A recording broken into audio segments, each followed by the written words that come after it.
Thank you everyone for taking the time to tune in today. Today's episode of the Topping Show is proudly sponsored by Topping Technologies. Topping Technologies is an IT value-added reseller and services company with a special proficiency in IT security. Heck, I see your founder at least twice a day. Guess he's quite handsome and brilliant. Tease me, see that's a joke. If you're an IT leader or a business owner, you can reach out to the team at sales@toppingtechnologies.com. Also, still giving away a free flamethrower with every IT purchase with Picatinny rail adapters so you can mount it to any standard AR-15 like all awesome accessories can be. Go to toppingtechnologies.com and click the flamethrower button to learn more and see me shooting a flamethrower. And lastly, try to get to 6,000 subscribers by the end of the month, so you can click that button and tell your friends. I would greatly appreciate it.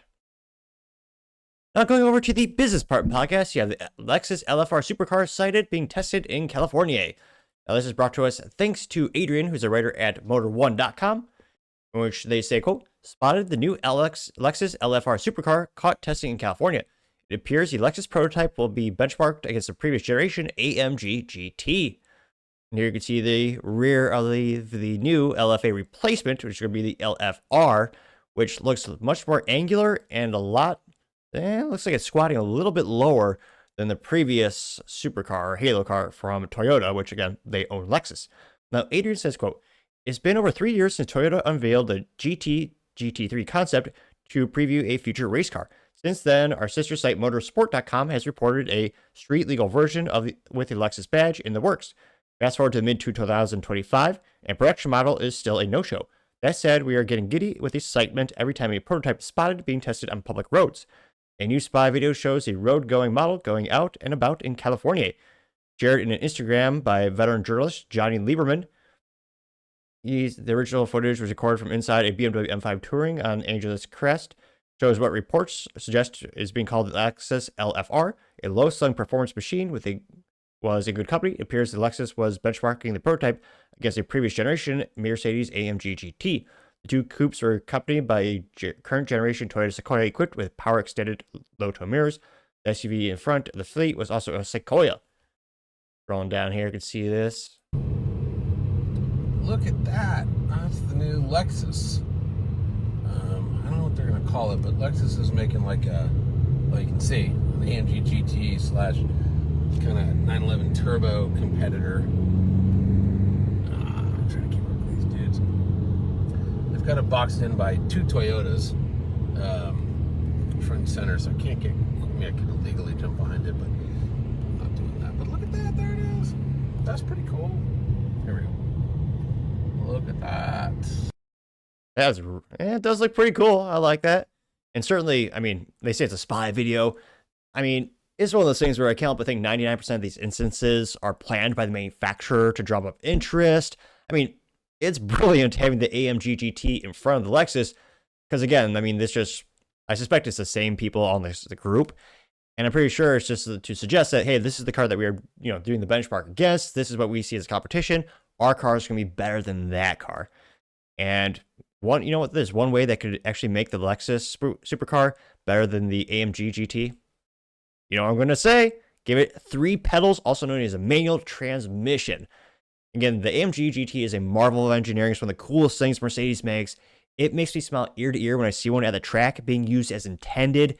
It's awesome. Very rare. Most of them are pavement queens, but really cool vehicle. Unfortunately, that glorious V8 is paired with a very advanced, but I would argue boring, automatic transmission. And again, when you look at why was the LFA not as exciting and not as iconic as it could be, again, it was a commercial flop when it came out. Dealers, they collected copious amounts of dust at the dealerships. A lot of the owners of the dealerships actually bought them just to kind of bail Lexus out, so to say, or, make it look like it wasn't that bad. And for years, they were selling under MSRP. It wasn't until much more recently the Lexus LFA is being more appreciated, and now they're being sold for over $1 million, which I find is comically expensive. I mean, if you have $1 million, I think a much better vehicle would be the Porsche Carrera GT, which is much more of an analog machine. It does have a V10 as well. However, the Porsche Carrera GT only comes with a stick shift, also known as manual transmission, which I would argue every true car, every sports enthusiast car really has to have or should have by default. I know I'm in the minority with that take, but that's just my 3 cents. So that's one way off the bat that can make this a really iconic vehicle and really garner some appreciation from the enthusiasts and people who are really going to want to buy it, I think. Now, they say that, quote, You know the LFR is going to look great even when it's being camouflaged. Prototype is turning heads. Noticeably, it's missing the larger rear wing previously seen in another test car. That air element may be reserved for a hardcore track-focused version, or it could be part of an optional package.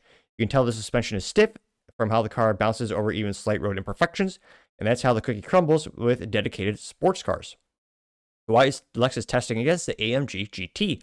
The new LFR is also expected to feature a front-mounted twin-turbo V8. Ugh. Not obviously that's glorious. However, it says, albeit with a hybrid twist.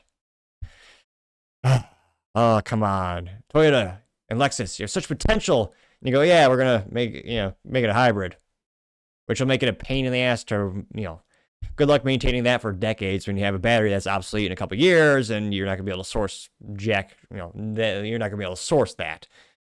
Oh, why you gotta ruin a good thing, Lexus? I understand you sell a lot of hybrids. It's one of their fastest growing segments of the whole portfolio, but still, this is supposed to be a halo car that brings people excitement to the brand. Now, they say after box, a second generation model was also extra electrified as well, but the AMG GT seen in the footage was the original, purely combustion-powered version. The upcoming Japanese rival boasts sexy proportions with a wide body, lending it to an exotic presence to match the Mercedes. The fact that Lexus is benchmarking the AMG GT suggests it's setting the bar high for the LFR. However, it doesn't expect to be a direct successor to the Lexus LFA, as the same model is likely to slot lower in the lineup. As a result, it should be slightly undercut the LFA's $375,000 price tag. A well-informed guess would place it around $150,000, especially considering the RCF already hovers around six figures. For reference, the least expensive AMG GT with a V8 is the GT55 at $138,700. Mercedes also offers two flavors at $195,000. I don't know who's buying this. The hybrid GT63 SE Performance, which I don't want to say F- for marketing, but way to have a long, complicated name. Though, granted, I don't have much ground to stand on. My name is Topping, but they also say, and the track-ready GT63 Pro. This Toyota and Lexus have been testing their new cars for years. We're hoping they'll be revealed sometime sooner rather than later. The race car is expected to compete in WEC in 2026, so the wait should nearly be over. Now, a lot of the comments below say that, most likely going to have front engine layout. True supercars, have engines in the back or the mid, which, for handling that is usually optimal. And it will be interesting to see is this a commercial success? Does this actually sell? Or like the LFA will actually collect a lot of dust at the dealership lots. I think because of the lower price point with this car, or, we should say suspected price point, I think it'll sell a lot better and more quickly than the LFA. And again, they have that weird stuff put on the car so you can't quite tell. It kind of obfuscates the shape a little bit. But from what we could see, it does look kind of neat. It looks kind of interesting. Let me know if you think this will be a commercial success. Do you think hopefully, do you think it'll actually be a good old V8? Or will they do the hybrid thing with Jig? Let me know the thoughts in the comments, because as always, be fascinated to hear what you have to say.